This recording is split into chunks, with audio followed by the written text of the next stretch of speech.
ଏ ହେଉଛି ମସିନରାମ, ମେଘାଳୟର ଏକ ଛୋଟ ଗାଁ ଯେଉଁଠି ଦୁନିଆର ସବୁଠୁ ଅଧିକ ବର୍ଷା ହୋଇଥାଏ। ସମୁଦ୍ର ପତନରୁ 4300 କିଲୋମିଟର ଉଚ୍ଚତାରେ ଏ ସ୍ଥାନ ଅବସ୍ଥିତ। ଏଠାରେ ବାଦଲ ମାଟିକୁ ଛୁଇଁ ରହିଥାଏ।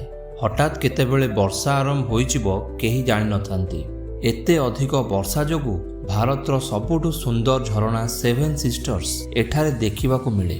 ଆଉ ଡକି ନଦୀର ପାଣି ଏତେ ସଫା ଯେ ଏହା ଉପରେ ଭାସୁଥିବା ଡଙ୍ଗା ପବନରେ ଉଡୁଥିବା ଭଳି ଦେଖାଯାଏ।